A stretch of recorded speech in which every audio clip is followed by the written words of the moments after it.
Bonjour à toutes et à tous. On est heureux d'être là, c'est vrai, avec mon épouse, les enfants. Plusieurs fois, je suis venu ici en tant que simple, simple visiteur, croyant, prêt à écouter la parole de Dieu. Et là, c'est à mon tour de vous apporter la parole de Dieu. Mais je le fais avec joie. Je le fais avec joie, je le fais avec l'aide du Seigneur, bien sûr. On n'est rien de, finalement, sans lui. Et tout vient de lui. Amen. Voilà, comme ça a été dit, déjà merci à Jérôme et à son épouse pour l'invitation. On a dit oui, hein, bien sûr. On a dit oui avec joie. Et c'est vrai que Jérôme était venu aussi à Saint-Gaudens. On a été bénis par sa venue. On remercie le Seigneur pour les serviteurs de Dieu, pour la bonne entente aussi qu'il y a entre nous. C'est important de le souligner. Vous savez, quand on va au pastoral, on va pas, enfin personnellement, je ne vais pas avec la boule au ventre en me disant oh là là, qu'est-ce que. Non, non, avec joie. Joie de retrouver mes frères et mes sœurs qui sont aussi au service avec moi. Mais vous aussi, vous êtes des serviteurs. Amen. Hein, c'est pas parce qu'on a une place ici devant vous que qu'on est meilleur que vous. Oh, non, on a reçu quelque chose de la part de Dieu, c'est vrai, mais chacun a reçu aussi quelque chose de la part du Seigneur. Alors c'est vrai, on entame notre deuxième année à Saint-Gaudens, on est très heureux d'être dans cette région et on bénit le Seigneur pour les choses parce que c'est lui qui conduit. Alors ce matin, j'aimerais vous partager ce message avec simplicité qui s'intitule 4 clés pour franchir la ligne d'arrivée. Est-ce qu'il y a des hommes et des femmes ici qui aiment courir? Non, il faut être honnête. Il y en a, ils n'aiment pas. Il y en a, voilà, ils préfèrent marcher, etc. Bon, alors je ne vous parle pas d'une course physique ce matin. Vous êtes rassurés. C'est une course spirituelle. Vous savez que vous êtes dans une course. Je suis dans une course parce que plusieurs fois dans la parole de Dieu, le Seigneur compare la vie chrétienne à une course, pas un sprint où il faut arriver le plus vite possible sur la ligne d'arrivée, mais à une course d'endurance, de persévérance. C'est ce qu'on va voir ensemble. J'aimerais faire une lecture avec vous dans l'Épître aux Hébreux, chapitre 12. Pendant que vous cherchez, juste avant, j'aimerais remettre ce passage dans son contexte. Chapitre 11, c'est un chapitre qu'on apprécie. Il nous est parlé des héros de la foi. Il nous est parlé des hommes et des femmes qui ont accompli des choses par la grâce de Dieu. Par exemple, je ne sais pas si ça vous est déjà arrivé, mais il y a des hommes et des femmes qui ont vu des morts revenir à la vie. C'est pas rien quand même. Des résurrections. Il y a des hommes et des femmes dans ce chapitre 11 qui ont tout quitté pour un pays promis. Il y en a qui ont pu avoir des enfants alors qu'ils étaient stériles. Il y en a qui ont remporté des grandes victoires. Il y en a qui ont fermé la gueule des lions. Il y en a qui étaient remplis de force, etc. Merci Seigneur pour ces exploits. Dieu n'a pas changé, n'est-ce pas? Ok. Mais il y a une deuxième partie dans ce chapitre 11 des Hébreux. On les appelle aussi les héros de la foi, même s'ils n'ont pas vécu la même chose que cette première catégorie. Dieu parle d'hommes et de femmes qui ont été torturés. Il y a moins d'amen.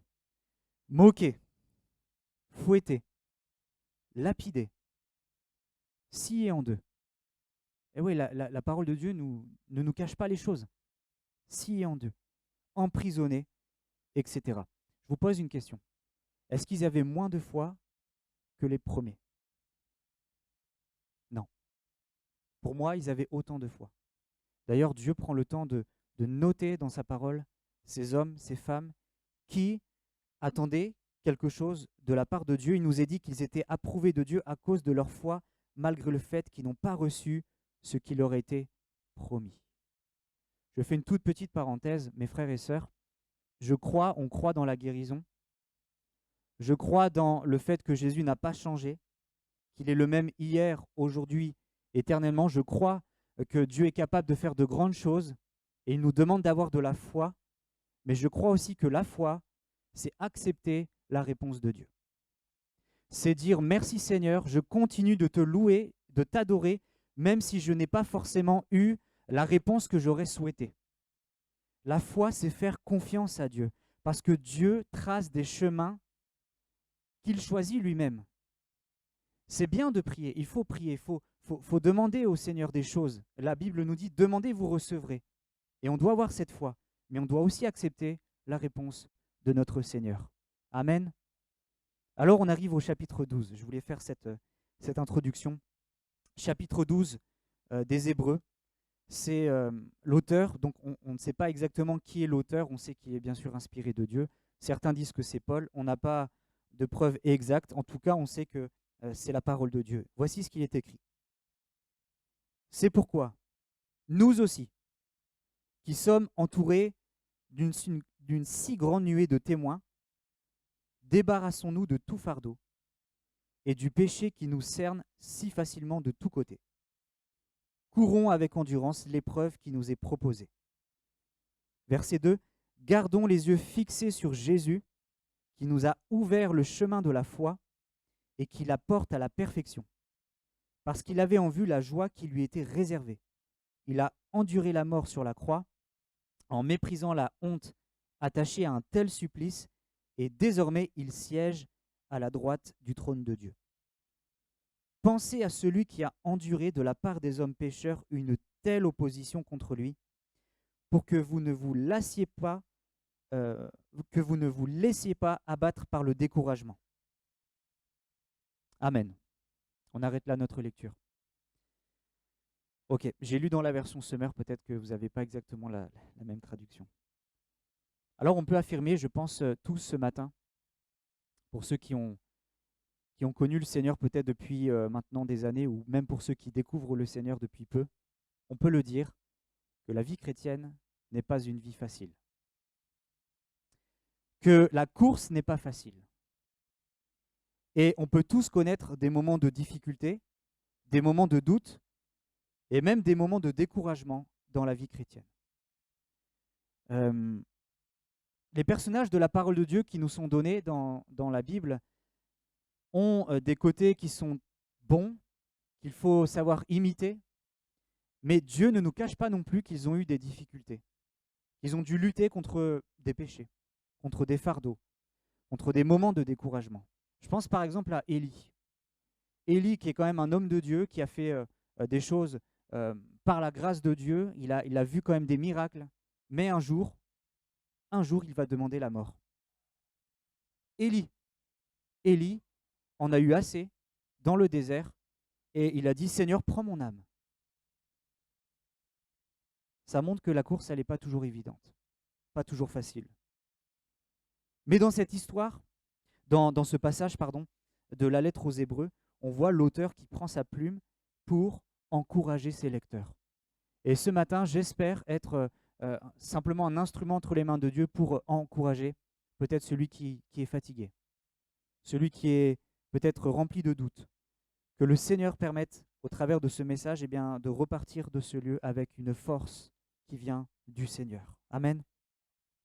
L'auteur, il est inspiré et il prend le temps d'écrire le fait qu'il faut persévérer jusqu'au bout. Notre course qui a commencé, vous savez quand elle a commencé notre course? Le jour où nous avons été saisis par Jésus. La Bible nous dit, Philippiens 3, verset 12, c'est Paul qui parle, « Ce n'est pas que j'ai déjà remporté le prix ou que j'ai déjà atteint la perfection, mais je cours pour tâcher de le saisir, puisque moi aussi j'ai été saisi par Jésus-Christ. » J'aime cette image de Paul qui courait une course qui n'était pas une bonne course. Il courait une course étant persuadé qu'il était sur le bon chemin. Il persécutait l'Église, il luttait contre le nom de Jésus, il était zélé, mais pas pour les bonnes raisons. Il était dans une forme de religion. Il était une religion qui venait de ses pères, par tradition, etc. Et un jour, il a été saisi par Jésus.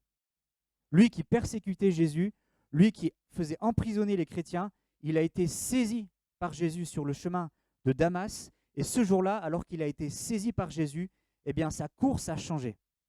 Il est parti dans une nouvelle course. Il est parti dans une course qui était la bonne, la course vers le but, vers Jésus-Christ. Et c'est cette course-là que nous devons et que j'espère nous avons commencé d'emprunter. Et ce point de départ, c'est d'être saisi par Jésus. Si je n'ai pas été saisi par Jésus, je ne suis pas encore dans la course et je cours une course qui n'est pas la bonne. Mais en étant saisi par Jésus, ça veut dire quoi? Ça veut dire que je reconnais qui est Jésus. Je sais dans mon cœur que Jésus est le Fils de Dieu, que Jésus est venu sur la terre, qu'il a payé le prix, qu'il a pris mes péchés et qu'il me donne une vie nouvelle si je place toute ma confiance en lui et si je dis pardon, si je me repens pour mes péchés, alors j'ai démarré cette nouvelle course avec le Seigneur. Amen. Avez-vous commencé cette course? La course, il faut être saisi par Jésus à tel point qu'on a changé de direction. Il y a un changement. J'ai bien aimé le chant de tout à l'heure que je ne connaissais pas. Il me semble que les paroles, c'était « tout a changé ». C'est ça? Tout a changé. Tout a changé. Est-ce qu'on peut le dire? Est-ce qu'il y a eu un avant et un après Jésus? Ou est-ce qu'on vit comme d'habitude, mais on a rajouté un peu de Jésus dans notre vie? Non, il y a un changement radical. Paul pouvait dire « les choses anciennes sont passées et toutes choses sont devenues nouvelles ». Amen. As-tu été saisi par Jésus à tel point que tu es devenu une nouvelle créature, à tel point que les choses du passé, tu les regardes comme de la boue? De la boue. Des choses qui finalement ne m'ont rien apporté. Je courais après des choses. Je pensais que c'était là que j'allais trouver le bonheur, la paix, la joie. Mais je me rends compte avec du recul et avec Jésus que les choses du passé, c'est de la boue. Ça ne m'a rien apporté. Mais les choses avec Jésus, c'est plus de la boue, hein. C'est de l'or précieux, c'est d'une qualité. Amen. Merci Seigneur. As-tu été saisi par Jésus à tel point que tu veux maintenant lui plaire et que tu es prêt à suivre ses enseignements? Pas juste les versets qui t'arrangent, pas juste de Jésus quand tu en as besoin, mais de Jésus dans toute ta vie et selon les Écritures, du début à la fin. Qu'il n'y ait pas un verset où tu le balayes rapidement en te disant « non, ça c'est trop difficile ». Non, les enseignements de Jésus sont bons. Amen. Alors ces questions sont importantes parce qu'il faut savoir si on a réellement commencé cette course. Si ce n'est pas le cas peut-être pour quelqu'un ce matin, bien le Seigneur nous dit c'est le jour du salut. C'est aujourd'hui qu'il faut se tourner vers Jésus. C'est aujourd'hui qu'il faut donner sa vie à Jésus. Il est encore temps de le faire et il faut se laisser saisir par le Seigneur Jésus. On avance, on rentre dans le vif du sujet. Verset 1. C'est pourquoi nous aussi, qui sommes entourés d'une telle foule de témoins, débarrassons-nous de tout fardeau et du péché qui nous cerne si facilement de tous côtés et courons avec endurance l'épreuve qui nous est proposée. Le premier conseil qui nous est donné ici pour aller jusqu'au bout dans notre vie chrétienne, c'est regarder à cette foule de témoins. Alors c'est qui cette foule de témoins? Eh bien, chapitre 11 déjà, comme je vous l'ai dit. Ces hommes, ces femmes qui ont payé de leur vie, qui ont accepté de suivre Jésus, quel qu'en soit le prix qu'ils allaient payer. Et je peux penser à ces hommes et ces femmes, et ça m'encourage. Ça m'encourage. De savoir qu'ils ont été torturés, maltraités, moqués, etc., mais qu'ils ont franchi la ligne d'arrivée. Si eux, ils l'ont fait, nous pouvons le faire aussi, parce que le Seigneur est le même.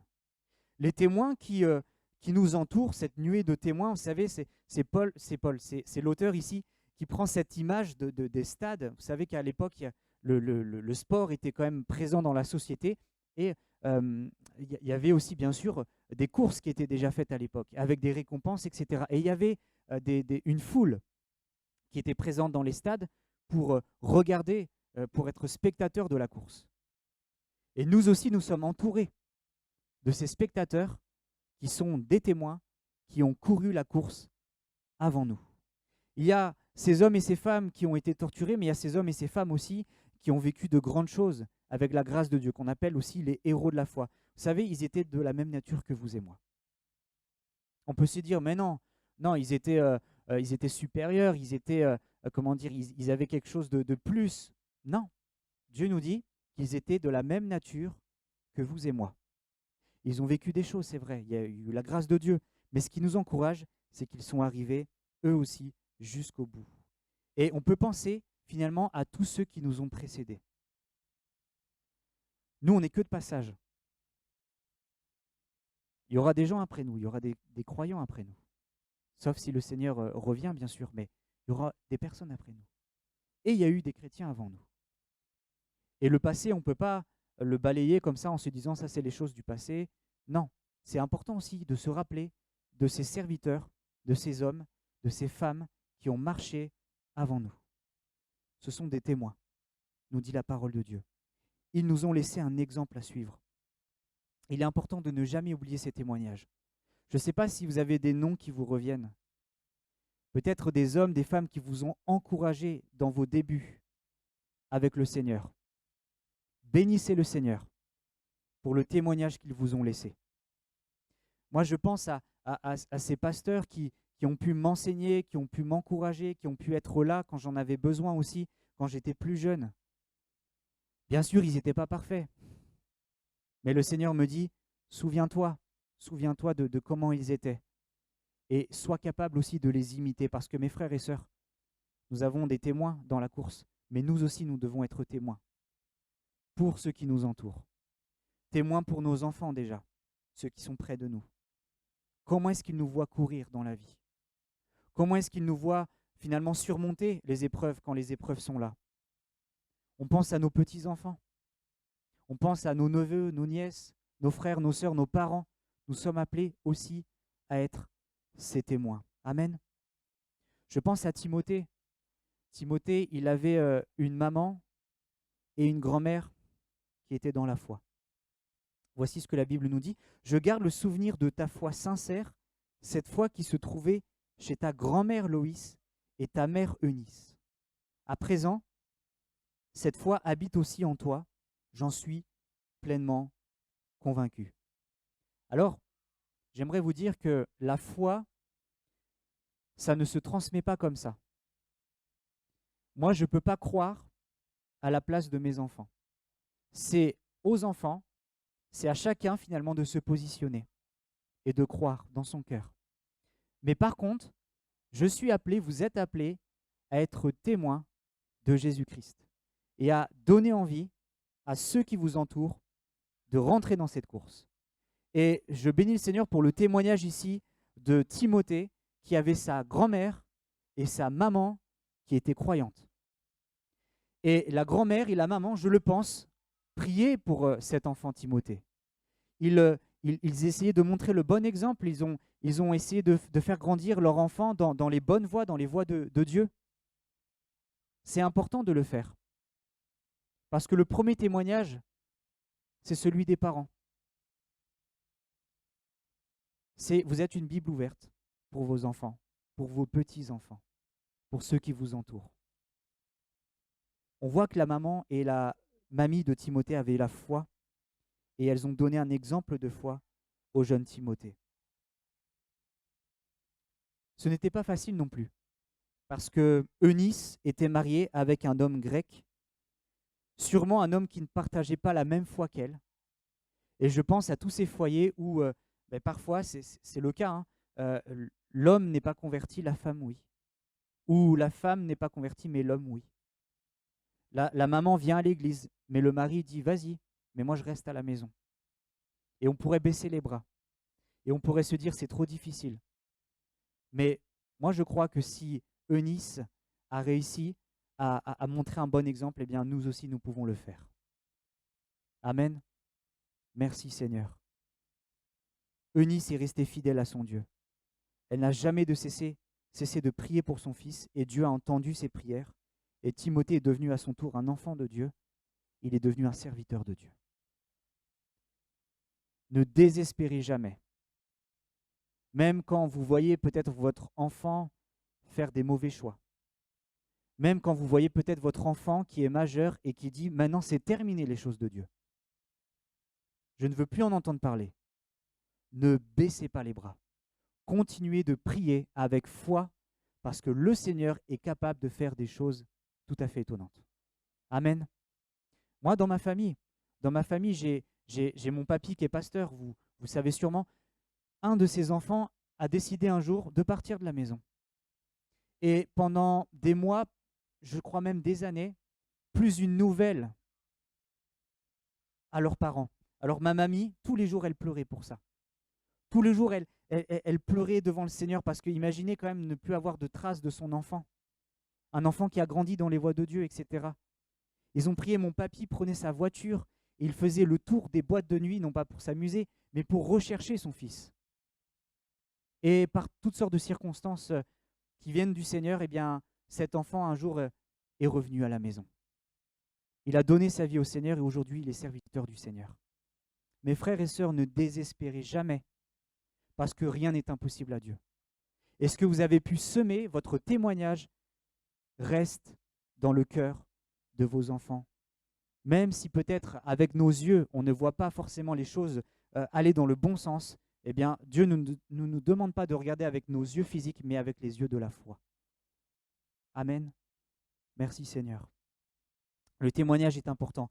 Et je bénis le Seigneur pour ceux qui nous ont précédés, ceux qui ont pu marquer notre vie, les conducteurs spirituels, les frères, les sœurs, les pasteurs qui nous ont aidés dans cette course, et à ceux qui nous ont conseillés, à ceux qui nous ont montré que lorsqu'on met sa confiance en Dieu, on est sûr que Dieu prendra soin de nous et qu'il agira. On regarde à cette foule de témoins, on observe qu'effectivement, il y a eu beaucoup de croyants avant nous, mais qui sont allés jusqu'au bout. Et ça doit nous encourager. Ils ne se sont pas appuyés sur leur propre force, parce que par eux-mêmes, ils n'étaient pas capables d'arriver jusqu'au bout. Par toi-même, tu n'es pas capable d'arriver jusqu'au bout. C'est impossible. Mais par la grâce de Dieu, par le Saint-Esprit, par le Seigneur, qui est fidèle, il est celui qui nous permettra d'arriver jusqu'au bout. 2 Thessaloniciens 3,3, le Seigneur est fidèle, il vous affermira et il vous préservera du malin. Amen. Alors rappelons-nous de ces témoins et prenons exemple sur leur foi et n'oublions pas que nous aussi, nous sommes des témoins de Jésus-Christ. J'avance. Deuxième conseil que le Seigneur nous donne, c'est se débarrasser de tout fardeau et du péché qui nous enveloppe si facilement.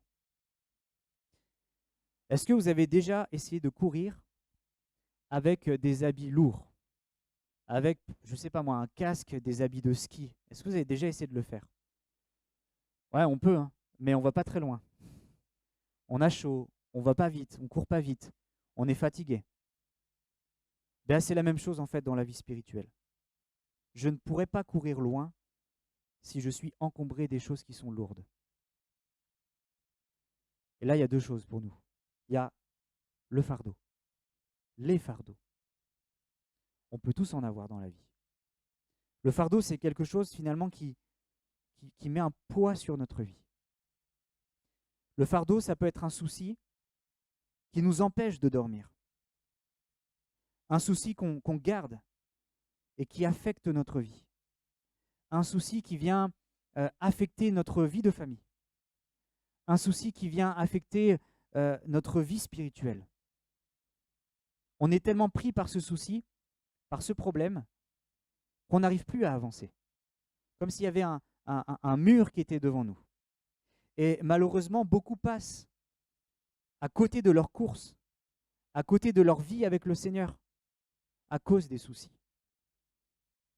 Moi, je rencontre des personnes, et Jérôme aussi, je pense, qui parfois, eh bien, dans des entretiens, on leur partage la parole de Dieu, on leur donne des conseils, on prie le Seigneur, on essaie d'être une aide pour la personne, on essaie de communiquer la parole de Dieu, mais à cause des inquiétudes et à cause des soucis, les personnes n'écoutent pas et repartent chez elles comme si de rien n'était. Vous savez qu'il ne faut pas négliger les fardeaux, parce qu'un fardeau qui n'est pas déposé entre les mains du Seigneur est un fardeau qui va m'empêcher d'aller plus loin dans cette course. Le fardeau. Le fardeau. Le fardeau, ça peut être, comme je l'ai dit tout à l'heure, peut-être un enfant qui nous cause du souci, beaucoup de soucis. Je ne dis pas qu'on ne peut pas s'inquiéter pour ces choses-là, c'est normal, c'est quelqu'un de notre famille qui ne va pas bien, c'est un poids sur notre vie, on est d'accord. On est des êtres humains. Mais si je garde ce poids, si je l'entretiens, si je me couche avec, si je viens à l'église avec, que je le dépose juste le temps de la réunion, mais que je le reprends après la réunion, je ne pourrai pas aller plus loin avec le Seigneur. Je serai bloqué. Et le Seigneur ce matin nous dit ceci dans sa parole, Matthieu 11, 28, 30. Venez à moi, vous tous qui êtes fatigués et chargés, et je vous donnerai du repos. Prenez mon joug sur vous, recevez mes instructions, car je suis doux et humble de cœur, et vous trouverez le repos pour vos âmes, car mon joug est doux et mon fardeau léger. Vous savez, il y a une différence entre nous et ceux qui ne connaissent pas le Seigneur. C'est que ceux qui ne connaissent pas le Seigneur, le fardeau, ils le portent. Et ils sont obligés de le porter. Ils essayent de le décharger comme ils le peuvent sur toutes sortes de choses, dans toutes sortes de choses, mais le fardeau est toujours là. Mais nous, en tant que croyants, nous avons quand même un privilège. C'est qu'on a un Père céleste qui n'est pas là pour nous mettre un fardeau de plus, mais qui est là pour prendre nos fardeaux. Mais pour qu'il prenne nos fardeaux, il faut que nous puissions les déposer à ses pieds. Alors ça demande de la foi, ça demande du lâcher-prise, ça demande de se tenir dans la présence de Dieu et de dire « Seigneur, je te remets tout entre tes mains ». Et en fait, on le fait, mais il faut le vivre. C'est pas juste prier, c'est un acte dans notre cœur et devant le Seigneur en se disant « Ce fardeau, j'en peux plus, il est trop difficile, je ne peux pas le porter tout seul, alors je le dépose entre tes mains, Seigneur. Et je te fais confiance, c'est toi qui prends la direction, c'est toi qui choisis de traiter ce problème. Et croyez-moi que le Seigneur le fera bien mieux que chacun d'entre nous. » Et en retour, en plus, la bonne nouvelle, c'est qu'on dépose ces choses-là et en retour, le Seigneur nous donne quelque chose. Il nous donne quoi? Il nous donne du repos. On a besoin de repos. On a besoin de repos. Et le Seigneur est là pour nous donner ce repos. Il est bon, notre Seigneur. Je suis doux et humble de cœur. Le Seigneur se présente à nous comme étant doux et humble de cœur et il nous donne du repos pour notre âme. Merci, Seigneur. Alors que nous puissions nous débarrasser peut-être de ce qui nous empêche d'aller plus loin. Et la meilleure personne qui pourra prendre notre fardeau, c'est pas notre épouse, c'est pas notre époux. C'est pas sur lui que je dois me décharger. C'est pas sur mes enfants. C'est pas sur mes collègues. C'est pas sur le pasteur. C'est pas sur les frères et sœurs. Quoique nous devons quand même porter les uns les autres ces choses-là dans la prière. Mais en fait, premièrement, avant toute chose, ce fardeau, je le dépose aux pieds du Seigneur. Merci Seigneur. Je m'approche de lui, je peux m'approcher de lui et je lui dépose mes soucis et en retour, il prend soin de moi. Alors il y a les fardeaux et il y a les péchés. C'est pas la même chose. Les péchés, on va être honnête, on lutte tous contre le péché. Il n'y a personne ici qui peut dire je suis sans péché et jusqu'à la fin de ma vie, je ne commettrai plus de péché. Bon, déjà, là, on vient de pécher parce qu'on ment. On n'est pas honnête. Le péché, c'est un piège. C'est un peu comme, vous savez, Samson qui, à un moment donné, a voulu prendre le miel dans le corps du lion. Et en fait, pour prendre le miel, il a dû toucher la carcasse qui était morte. Il n'avait pas le droit de le faire. Il a vu le miel, mais il a oublié qu'en prenant le miel, eh bien, il allait se souiller. Et le péché, il y a une petite forme d'attirance. On est tenté, en fait. Il y a une tentation par les choses qui frappent les yeux. Adam et Ève, dans le jardin, ils ont été tentés parce qu'ils ont vu que l'arbre était beau, bon, que le fruit était bon. Ils ont pris de ce fruit, mais ils ont oublié qu'en prenant de ce fruit, ils étaient en train de désobéir à Dieu. Et le péché peut avoir une certaine forme d'attirance, il peut nous cerner aussi, comme le dit ce passage. Vous savez, j'aime bien, c'est cette image un peu de la couette. Imaginez, vous êtes en plein hiver, vous avez froid, et vous vous enveloppez dans une couette, et vous vous sentez bien. Ah, ça fait du bien. Sauf que le péché, une fois qu'il nous a enveloppés, il nous détruit. Il apporte la mort. Il ne faut pas rigoler avec le péché. Il n'y a pas de grands et de petits péchés. Il y a des conséquences liées à certaines formes de péché, on est d'accord. Mais devant le Seigneur, le péché, c'est le péché. Et le péché nous sépare de Dieu. Il nous enlève notre joie, il nous culpabilise, il nous enferme. Et n'oublions jamais que nous sommes pécheurs par nature. Eh oui, on est une fabrique à pécher finalement. Mais là, il y a quand même une bonne nouvelle dans tout ça. c'est que Jésus est venu jusqu'à nous. Amen. C'est que Jésus est venu et Jésus a donné sa vie sur la croix. Et par notre foi en son sacrifice et en sa personne, je suis délivré de la puissance du péché. Je suis délivré. Ça veut dire que le péché n'a plus d'emprise sur moi, sur ma vie. Mais je peux tenir ferme et je peux être vainqueur parce que Jésus est venu, il m'a libéré et il vit en moi. Non pas qu'on ne pêche plus désormais, mais on ne vit plus dans le péché. Ce n'est pas la même chose. On ne se complaît plus dans le péché, on déteste le péché et on ne pratique plus le péché. Rappelez-vous les choses d'avant. On les regarde comme de la boue. C'est honteux ce qu'on a fait, c'est honteux parce qu'on faisait ces choses parfois même sans être repris. Mais avec le Seigneur en nous, il y a une sonnette d'alarme, il y a une alarme qui sonne lorsque nous empruntons un mauvais chemin. Ça, c'est l'action du Saint-Esprit. Si je ne suis pas repris dans mon cœur, alors que je fais des choses qui sont contraires à la parole de Dieu, c'est qu'il y a un problème. Mais si je suis repris dans mon cœur, que lorsque je fais quelque chose qui n'est pas bon, je sens que le Saint-Esprit me dit « Attention, attention, retourne au pied du Seigneur et demande pardon. » Et là, on demande pardon et le Seigneur nous pardonne et nous pouvons avancer de nouveau avec lui. Mais s'il y a cette alarme qui sonne et que je continue à pécher, il y a un grand danger. Il y a un grand danger. Je vais vers la mort. Je vais vers la mort spirituelle. Je m'enfonce de plus en plus. Et il y en a malheureusement parfois, vous savez, même dans notre église, il y a des cas où la personne sait que le chemin n'est pas bon. On lui dit avec la parole de Dieu, on lui dit ça, ce que tu fais, c'est un péché. Et la personne parfois nous dit, oui, je sais, mais je veux continuer. Et là, il y a un grand danger. Lorsqu'on est repris, mes frères et sœurs, n'attendons pas X temps, mais approchons-nous du Seigneur et demandons-lui pardon. Et la bonne nouvelle, c'est que Dieu est fidèle et juste pour nous pardonner et nous purifier de tous nos péchés. N'oublions jamais cela. N'oublions jamais que le Seigneur nous donne aussi la victoire pour ne plus recommencer.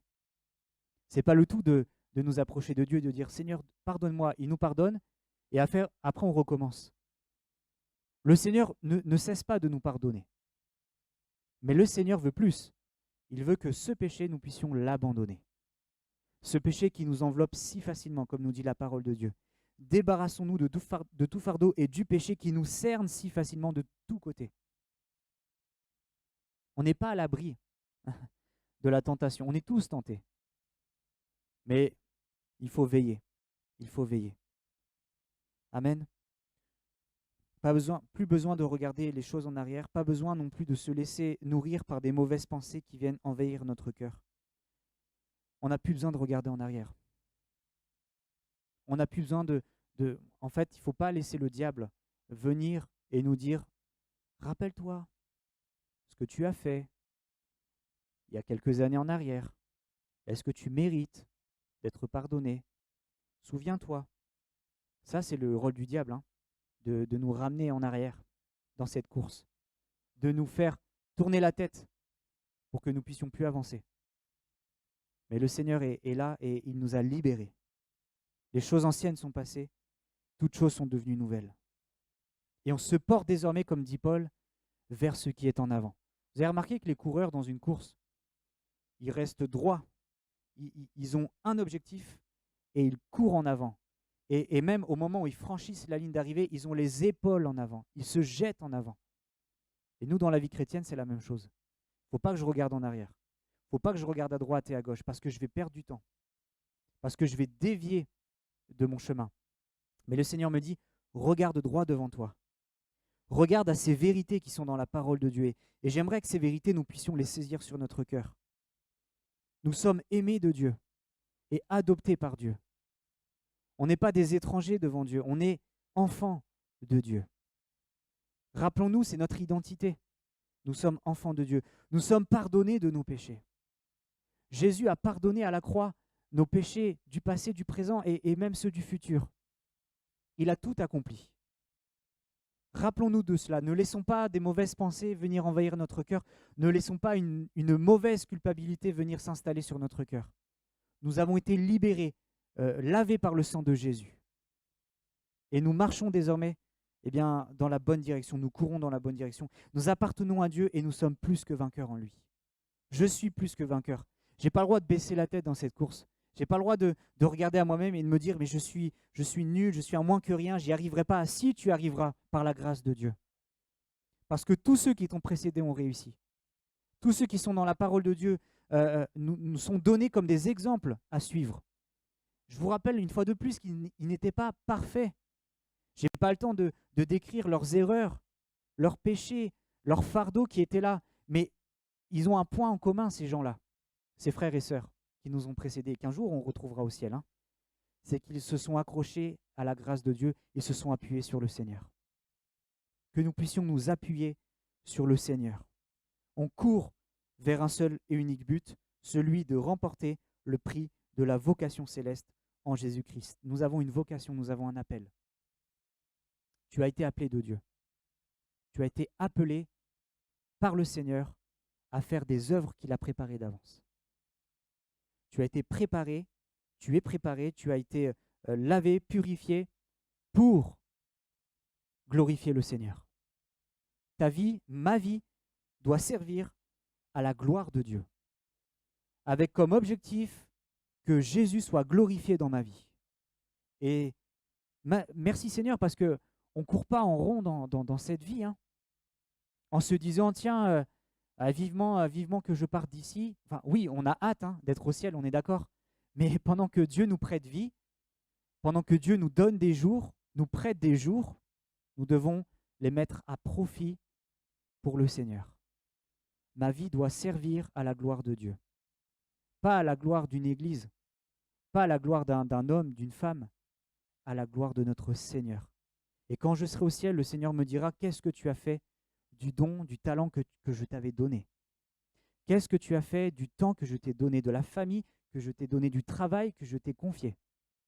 Et ouais, toutes ces choses, c'est des choses concrètes, pratiques. Le Seigneur me dit que finalement, dans tout ce que je fais, je dois avoir cet objectif, que tout doit être fait pour la gloire de mon Dieu. Que vous mangez, que vous buvez, c'est la parole de Dieu qui le dit, faites tout pour la gloire de Dieu. Amen. Alors je laisse de côté ces fardeaux, ces péchés, et je cours vers le but. Troisièmement, vous êtes toujours là? Ok. Troisième conseil, gardez les yeux fixés sur Jésus. Verset 2, gardons les yeux fixés sur Jésus qui nous a ouvert le chemin de la foi et qui la porte à la perfection. Parce qu'il avait en vue la joie qui lui était réservée, il a enduré la mort sur la croix en méprisant la honte attachée à un tel supplice, et désormais il siège à la droite du trône de Dieu. Ça peut paraître facile, ça peut paraître évident, on se dit mais oui, c'est normal de garder les yeux fixés sur Jésus. Mais si l'auteur le précise ici, c'est que on doit se le rappeler.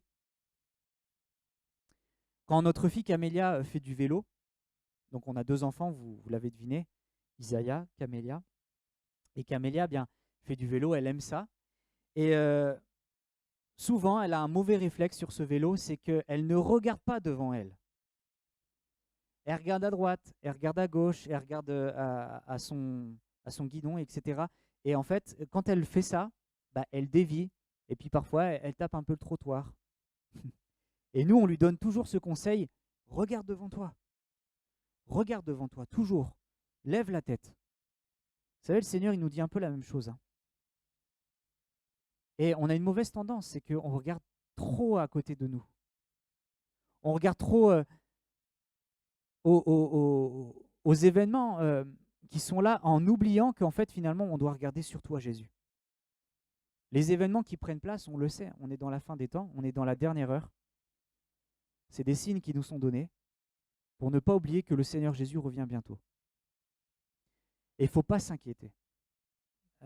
Dieu nous dit, rassurez-vous que votre cœur ne se trouble point. Croyez en Dieu, croyez en moi. Et arrêtons, excusez-moi de me permettre cela, mais arrêtons de passer des heures et des heures à calculer les choses, à se dire, tiens, si le Seigneur revient 70 ans, plus machin, nan. Eh oui, il y a tel signe, il y a tel signe, il y a tel signe. Dieu nous dit, il faut savoir discerner les signes. On est d'accord. Il faut comprendre les temps dans lesquels nous sommes. On a une certaine intelligence, une sagesse que nous devons demander au Seigneur pour savoir discerner l'époque dans laquelle nous sommes. Mais le Seigneur ne nous dit pas, restez focalisés sur les signes. Regardez là, renseignez-vous là, tata. Non, regardez à Jésus. Bien sûr, les signes qui sont là nous montrent que Jésus revient bientôt, mais je ne dois pas focaliser mon regard sur les choses extérieures, parce que sinon je vais me décourager.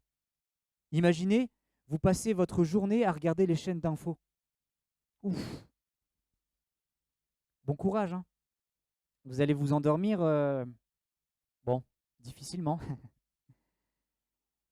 On a le droit de se cultiver, on a le droit de se renseigner, hein. On n'est pas sur une autre planète, mais Dieu nous dit, ok, tu passes du temps sur BFM, mais peut-être tu devrais passer plus de temps dans la présence de Dieu.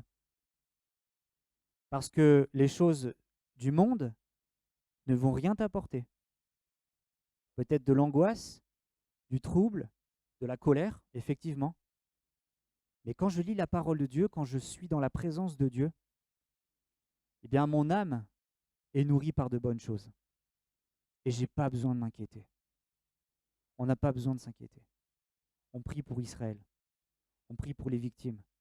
On prie que le Seigneur nous donne d'avoir de la compassion pour ces hommes et ces femmes. Mais je n'ai pas besoin de m'inquiéter. Je n'ai pas besoin parce que le Seigneur est avec moi. On doit garder les yeux fixés sur Jésus pour deux choses essentielles. Un, c'est Jésus qui nous a ouvert le chemin de la foi. En fait, Jésus est celui qui a déposé dans notre cœur la première graine de cette foi que nous avons. Il est le chef, il est le consommateur, il est l'auteur de la foi. Cette foi, elle vient de lui. Et elle vient de sa parole. Pour que ma foi grandisse, je dois être au contact de la parole de Dieu. Comme ce matin, mais finalement chaque jour, je dois passer du temps dans la présence et dans la parole de Dieu. C'est cette foi qui va grandir. Ensuite, cette foi, eh bien, elle ne se vit pas toute seule. C'est pas chacun pour soi. C'est pas la vie chrétienne, c'est pas je trace mon chemin et tant pis pour les autres. Non.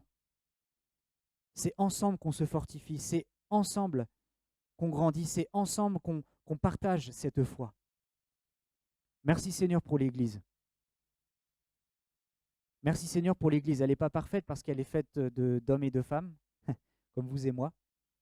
Mais on est unis ensemble par l'Esprit et par ce lien d'amour qui nous unit les uns les autres. Vous savez, on est de Saint-Gaudens, mais on est de la même famille, hein. Je ne parle pas des assemblées de Dieu de France. Merci Seigneur pour ce mouvement qui est là, qui nous représente, etc. Mais en fait, on est unis par des liens d'amour et par le Saint-Esprit qui vit en chacun d'entre nous. Et je ne peux pas me couper de la communion fraternelle. Vous savez, cette course, on va le voir un petit peu ensemble et j'ai encore un peu de temps. Ok, je vois que l'heure passe. Cette course, mes frères et sœurs, du coup, je ne sais plus ce que j'allais dire.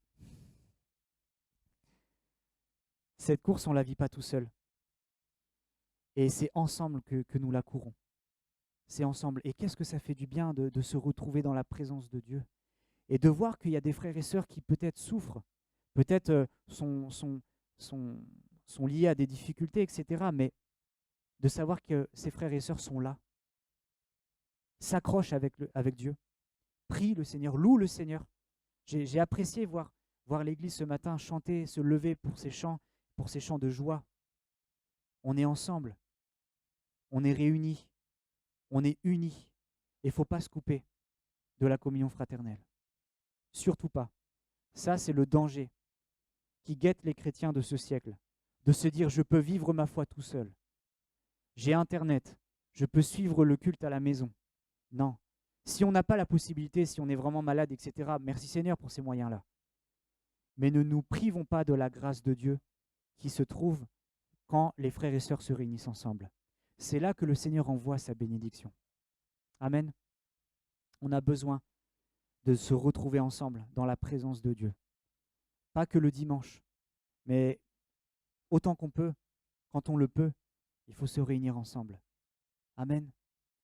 Passez du temps ensemble. Prenez conscience que c'est important d'être ensemble.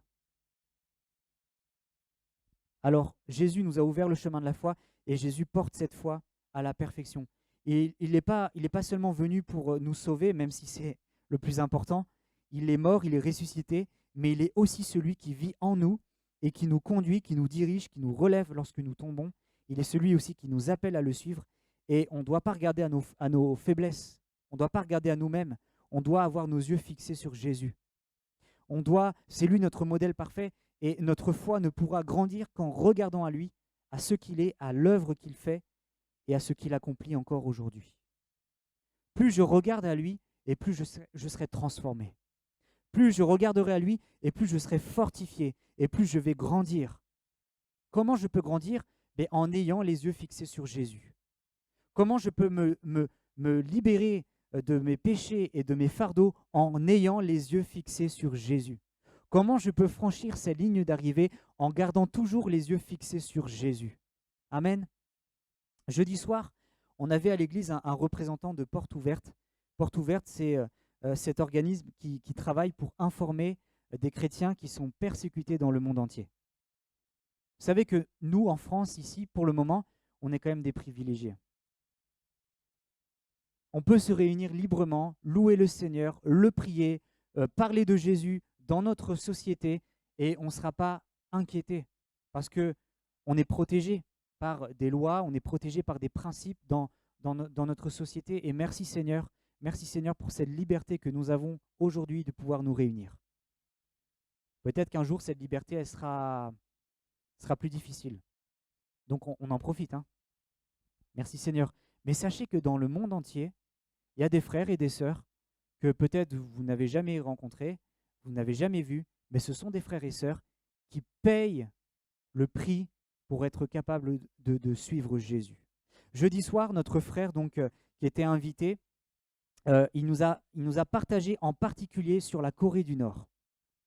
Est-ce que vous saviez qu'il y a des chrétiens en Corée du Nord? Il y a des chrétiens qui restent en Corée du Nord et qui sont persécutés. On n'en compte pas loin, au moins de 50 000 chrétiens qui sont enfermés dans des camps de concentration. Là, on est en 2023. Il y a des chrétiens il y a des Nord-Coréens qui rencontrent le Seigneur, qui s'enfuient de leur pays, au prix de leur vie, qui partent dans d'autres pays. Et le Seigneur les appelle à revenir en Corée du Nord pour partager cet évangile. Waouh, il faut vraiment être fortifié par le Seigneur. Hein. Et je pense à tous ces frères et ces sœurs qui sont dans ces camps de concentration. Ils sont enfermés pour la plupart dans des cages. Ils ne peuvent même pas étendre leurs jambes. Pour manger, ils tendent leurs mains et ils attendent qu'il y ait un rat qui arrive. Je pense à ces frères et ces sœurs, moi ça m'a marqué, ces femmes qui sont obligées d'aller se retirer dans les toilettes les plus sales, là où les soldats ne veulent même pas aller, pour se retrouver là dans ces toilettes immondes, pour pouvoir passer un temps avec le Seigneur Jésus. Ces hommes et ces femmes qui risquent leur vie, qui sont prêts à payer le prix pour être en communion avec le Seigneur Jésus. J'ai pas d'excuses. J'ai pas d'excuses. Je ne peux pas dire j'ai pas de temps. Je ne peux pas dire j'ai mieux à faire. Quand je sais que des frères et des sœurs souffrent, sont torturés, sont tués, voient leurs enfants être massacrés parce qu'ils ont le nom de Jésus dans leur vie. Moi, ça me fait prendre conscience que je suis un privilégié et que je ne dois pas passer à côté de cette grâce que le Seigneur me fait, de pouvoir venir ici, de pouvoir ouvrir ma parole, la Bible chez moi, de pouvoir parler de Jésus. Comment est-ce qu'ils arrivent à supporter tout cela? C'est une vraie question. C'est difficile de se mettre à leur place et de se dire comment est-ce que moi je réagirais. En tout cas, moi je pense qu'ils gardent la foi parce que leurs yeux sont fixés sur le Seigneur. Et dans cette course, on doit réaliser que ce n'est pas non plus facile pour nous. On a des difficultés, on a des combats. On a des moments où c'est plus difficile, où c'est... Parfois on est découragé. Mais le Seigneur nous dit ce matin, lève les yeux et regarde à ton Seigneur Jésus. Regarde à Jésus, pourquoi? Parce que Jésus est passé par là. Jésus a connu la difficulté, la persécution. Et c'est mon dernier point. Regardez à ce que Jésus regarde. Jésus, gardons les yeux fixés sur Jésus qui nous a ouvert le chemin de la foi et qui la porte à la perfection, parce qu'il avait en vue la joie qui lui était réservée. Il a enduré la mort sur la croix en méprisant la honte attachée à un tel supplice, et désormais il siège à la droite du trône de Dieu. En fait, Jésus, c'est notre modèle. Et merci Seigneur, parce que en fait, il a vécu sur cette terre aussi, comme vous et moi. Il devait subir, eh bien, vous savez que Jésus s'est incarné. Hein. Il était pleinement Dieu, il était toujours pleinement Dieu, mais il était aussi pleinement homme. Et il a vécu des choses difficiles. J'ai pas tout noté, mais la soif. Il a été tenté, sans succomber, mais il a été tenté. On l'a maltraité, on l'a insulté, on s'est moqué de lui. Il a enduré la mort sur la croix. Je ne sais pas si vous réalisez, mais la mort sur la croix, c'est une mort horrible.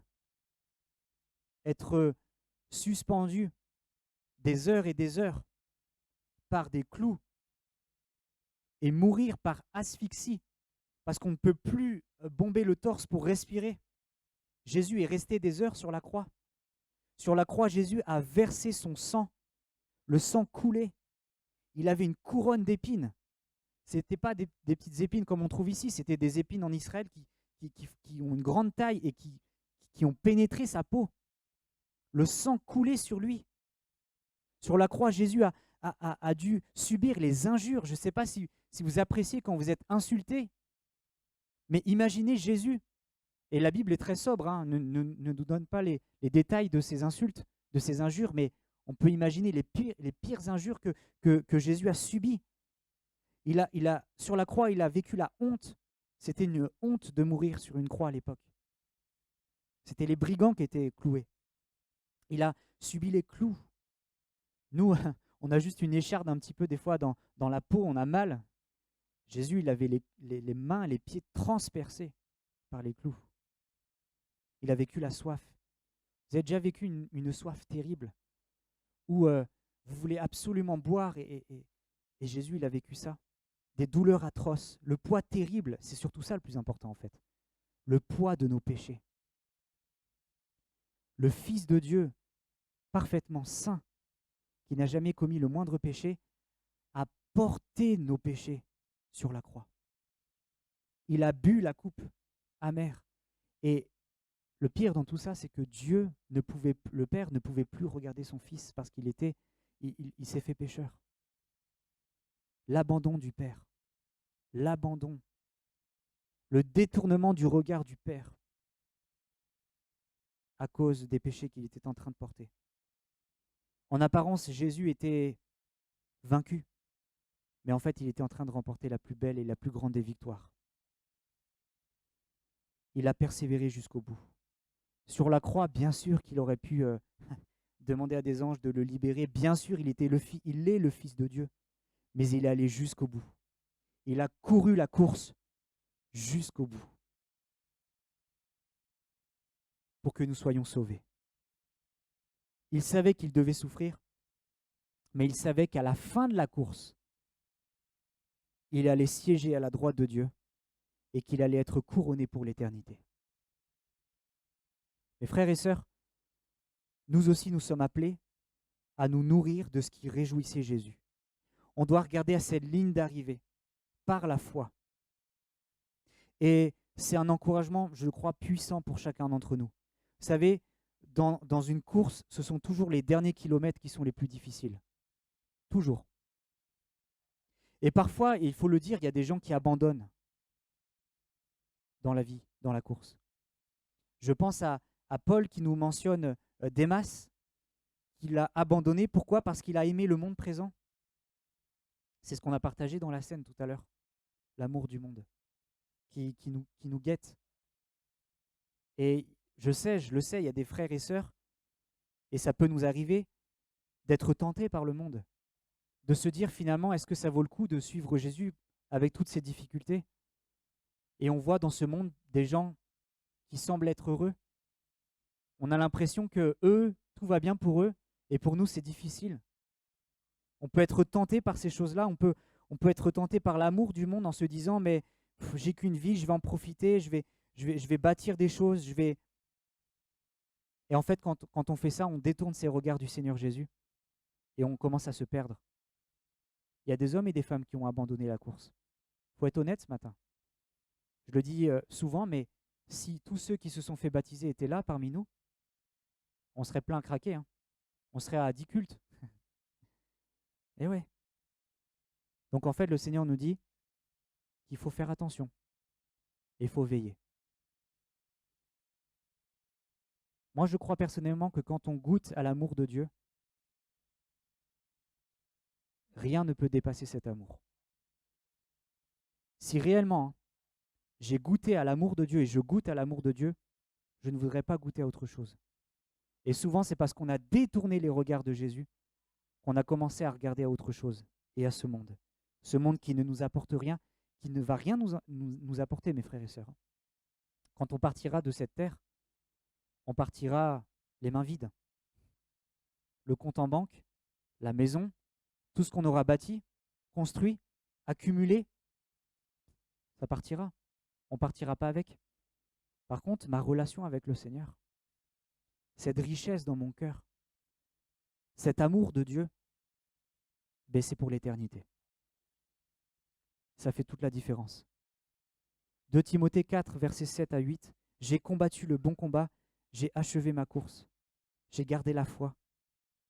Le prix de la victoire, c'est-à-dire une justice éternelle, est préparé pour moi. Le Seigneur, le juste juge, me le remettra un jour, au jour du jugement, et pas seulement à moi, mais à tous ceux qui, avec amour, attendent sa venue. Paul a gardé la foi. Je vous pose une fois de plus cette question, est-ce qu'il était meilleur que nous? Il a reçu des choses de la part de Dieu, on est d'accord. Mais ce n'est pas par ses propres forces qu'il peut dire ça. C'est pas moi, Paul, oh là là, j'étais instruit, j'ai fait de grandes choses, j'ai combattu, j'ai achevé ma course. Regardez, regardez, j'ai gardé la foi, regardez comment je suis. Non, Paul était quelqu'un de humble.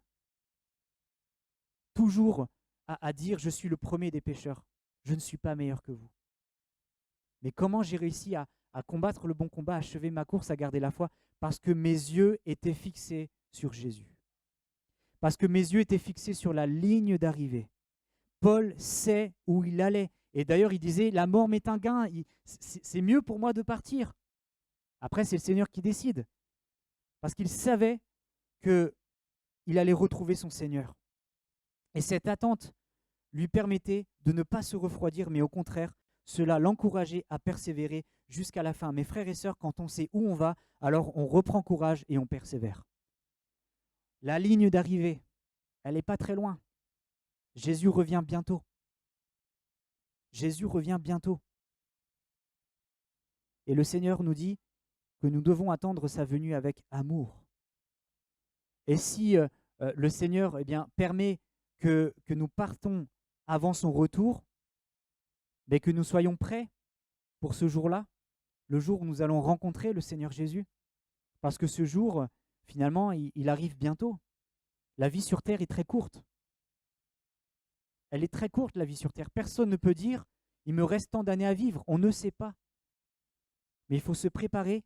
Et pour se préparer, il faut regarder au Seigneur Jésus. Il faut regarder à la ligne d'arrivée. Verset 3, pensez à celui qui a enduré de la part des hommes pécheurs une telle opposition pour que vous ne vous laissiez pas abattre par le découragement. Ça vaut le coup de persévérer. Pourquoi? Parce que je sais qu'un jour, mes yeux verront Jésus. Quel encouragement, vous savez, on n'est que de passage en fait. La vie, c'est une parenthèse, hein. C'est rien, c'est un souffle, c'est une vapeur. Mais le meilleur est devant nous. Amen. J'aime ce chant-là qui nous dit, je l'ai juste écrit, contempler mon Dieu sur son trône, vivre avec Jésus dans le ciel, jeter à ses pieds ma couronne, c'est là le bonheur éternel. Dans le ciel, vivre avec Jésus dans le ciel, c'est là le bonheur éternel. Est-ce que dans ta vie, tu regardes au ciel? Est-ce que tu regardes aux choses de la terre, aux choses qui ne vont pas bien, à tes fardeaux, tes découragements, etc. Ou est-ce que tu lèves les yeux et tu regardes à celui qui revient bientôt te chercher? Celui qui t'a préparé une place dans son ciel de gloire. Et ça doit nous encourager à persévérer jusqu'à la fin. Je sais qu'un jour, mes yeux verront Jésus. Je sais qu'un jour, je franchirai la ligne d'arrivée et mes combats, mes difficultés, ce sera terminé. Mes fardeaux, mes péchés, ce sera terminé parce que je serai dans le ciel. On a l'espérance de la vie éternelle et c'est ça que nous devons regarder. On sait que notre course s'arrêtera, mais ce ne sera pas la fin, au contraire, ce sera le début de quelque chose de merveilleux. Je serai avec le Seigneur. La couronne de vie me sera donnée. La couronne de vie. On ne court pas sans but, sans objectif. On n'est pas là à se dire le plus important c'est de participer. Non, le plus important avec le Seigneur c'est de gagner. Et je sais que je vais gagner parce que Jésus est avec moi. Amen. Je termine juste 3 points qu'on a vus ensemble. Plus je regarde à Jésus, et plus je vais l'aimer, et plus ma foi va grandir. Plus je regarde à Jésus, et plus j'arriverai à me débarrasser de mes fardeaux et de mes péchés dans cette course. Et plus je regarde à Jésus, et plus j'aurai envie d'imiter aussi ceux qui ont terminé la course avant moi. Mes yeux fixés sur Jésus. Voilà l'encouragement qu'on peut trouver ce matin dans ce passage, que nous puissions saisir ces paroles.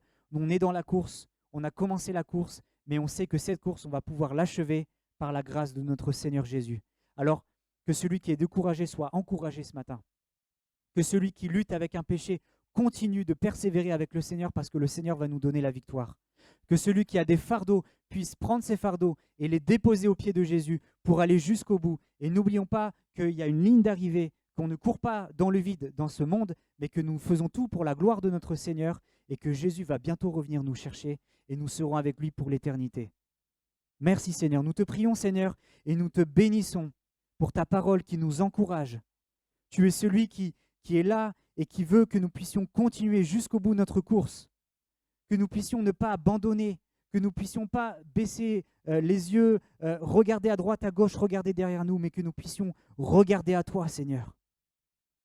Tu marches avec nous, tu marches devant nous, tu es le bon berger, nous sommes tes brebis. Fais-nous prendre conscience aussi que cette course, elle est avec les autres. On est ensemble, on est unis ensemble et on est avec toi Seigneur. Merci pour cette promesse que tu nous donnes dans ta parole, que tu es avec nous tous les jours. Tu l'as été avec ces héros de la foi. Tu l'as été avec ces femmes et ces hommes qui ont été torturés. Ils avaient foi en toi. Et là où ils sont, c'est ce qu'il y a de meilleur pour eux. Et c'est là où nous voulons aller aussi. Et c'est là où nous allons aller, par ta grâce. Seigneur, merci parce qu'il y a des hommes et des femmes dans la parole qui ont été découragés, qui sont tombés. Je pense à l'apôtre Pierre. Il t'a renié 3 fois. Mais tu avais le regard sur lui. Tu as prié pour lui. Et je pense au fait que tu es maintenant dans le ciel de gloire et que tu intercèdes pour chacun d'entre nous, afin que notre foi ne faillisse pas. Merci pour l'intercession. Merci pour tes prières, Seigneur. Merci parce que nous savons que nous allons tenir debout, parce que nous avons les yeux fixés sur toi. Bénis cette église de Castres. Bénis mes frères et sœurs. Bénis les familles. Bénis cette ville. Bénis cette région. Bénis notre pays, Seigneur. Merci et que nous puissions tout faire pour la gloire de ton nom. Amen. Amen.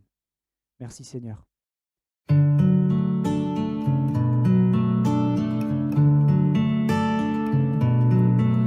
Well, I heard there was a secret chord that David played and it pleased the Lord, but you don't really care for music, do ya?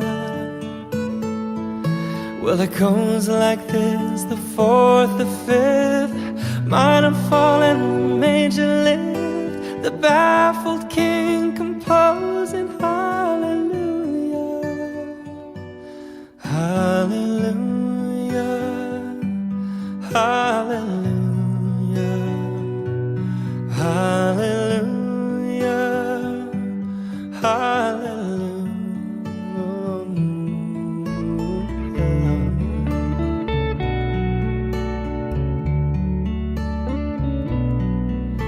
Well, your faith was strong, but you needed proof. You saw her bathing on the roof. Her beauty in the moonlight overthrew you.